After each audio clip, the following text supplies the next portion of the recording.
absolutely pleased to introduce Jerry Blue.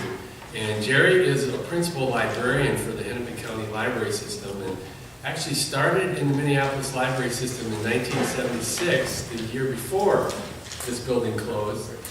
We are here to bring new life in this building. New life that will provide opportunities for people on the north side. People in our community who need to reach out and embrace the digital divide. To give opportunities for people to learn, because that's what this whole building is about. It started with books. It will continue with technology. And in the future, we don't know what new things it will embrace. But it's providing a continuity from the past to the present to the future. And so we want you to start dialoguing about your memories of what this building meant to you. I grew up in this area. My paper route was actually from Emerson to at the time Seconds, and then Broadway to Lowry. And I grew up in a family with 4 boys, and we lived with our grandparents on 25th and 6th. And it was a small house, and you know how 4 boys go. We're all about a year apart from each other when you're right down the line. And so it get a little bit crazy when we're all in the house sometimes. And my mother had this habit of sending us someplace and making sure that we went there, and we had to bring back proof. So if we went to church, we had to bring back the bulletin. She sent us to Ascension to go swimming. The swimsuit better be wet. It smelled like chlorine. And she would send us to the library, and it was this library. And I remember coming here often, and half the time, to turn in books that were late. But it was. And I remember meeting a librarian down here, and we were looking at books that I might like. And I was in grade school, and I like things like Hercules and Samson, and those epics. And she gave me Homer's Odyssey, which was far and beyond my grade school. So it took me a long time to read that book. I worked on that book. I loved it. And I read it. And so I finished that book, and I remember going, when I went back to school that summer, and I said, "What books did you read?" And I had none, and they'd say, "Homer's Odyssey," and they'd say, "Yeah, right." But it turned me on to reading those books in that section. I spent a lot of time in that section over the next few years reading those books, and so this library was a very special thing for us and for all of us, Dolan boys. And it was, I can still remember the setup coming in here today. It sure seemed a lot bigger. Or smaller. But it's great. I'm glad to see that this grand old building will be something that's useful, and again, useful in the community. And working with as a career center, technology center, we need it. So thanks for everything you're doing. Thanks for having me here, and it's nice to be in here.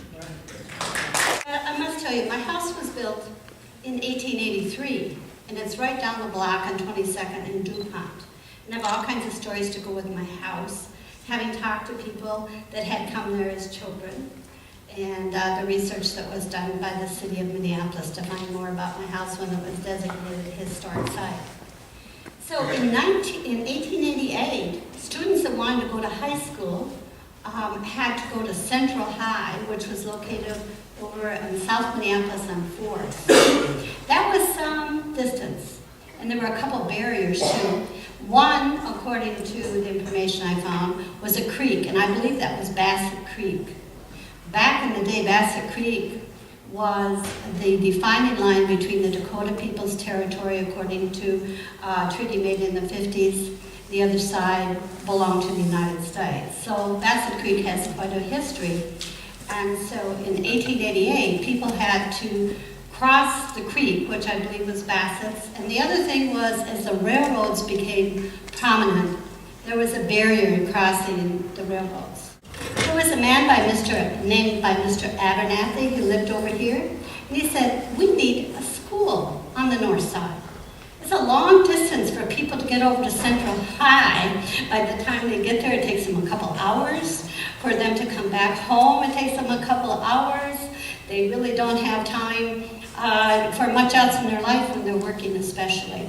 So he got together with some folks, and back then, the name of the newspaper, town newspaper, was the Minneapolis Chronicle. And one of the people at the Chronicle, I believe was the editor or the owner, said, yeah, I think that's a good idea that we have a school on the north side. Well, why am I talking about the school? Well, because the school was where our library first existed on the north side. As you may know, this is the very first branch library. We grew up 26 in Emerson, about 6 blocks from here, and rode our bikes here. in the Once a summer, week, for sure. yeah, just What was this room when you were coming? We remember more upstairs was the children's library when we came.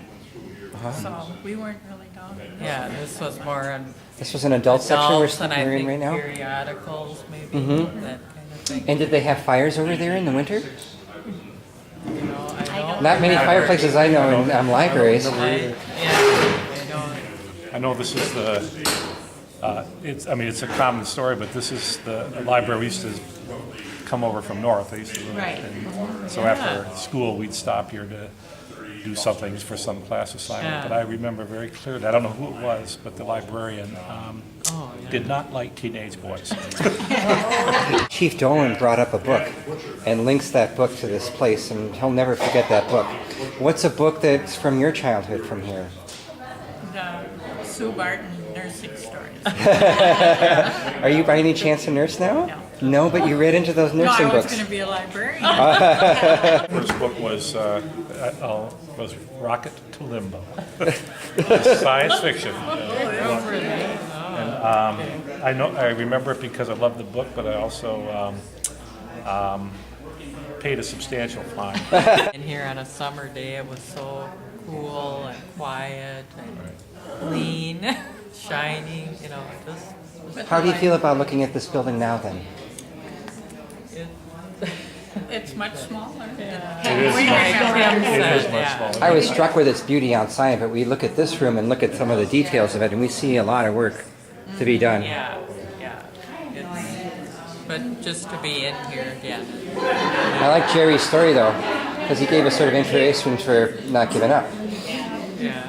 I loved the children's library here. It was just great, and sometimes they had story time, and sometimes the kids would wander around and pick out books out of the stacks here. They were elementary age.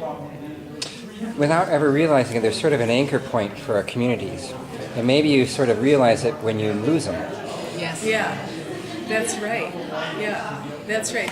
Paul here is the architect for the development. Oh, really? Paul, you've got a lot of work to do. I do. Cut out for us here. Paul, can you sum up some of the big things besides what we just see? How is your infrastructure here, like your electrical and water? Oh, virtually non-existent. We really have to start from scratch with the utilities and the services to bring it up to date. He named something like 4.2 million, was that it, that you're looking at? That's the project budget, right? That includes all the various fees and expenses, things like that. However, I love old buildings, and I think it's worth it. Oh, absolutely. Absolutely. These buildings are just the bedrock institutions in the neighborhood, and we have to preserve them. So, Give me a glimpse, if you would, in words of what we can see in this room. What are you going to do? You can't really give up that fireplace. no, that's very much integral to the building and will be restored. We have to balance the need to historically preserve the building with the desire to bring it up to current performance standards. Is this regard to designated energy historical consumption. building? It is absolutely That complicates designated. everything, doesn't it, for you? Absolutely, it does. Right. So there are lots of challenges here, lots of opportunities, as we say.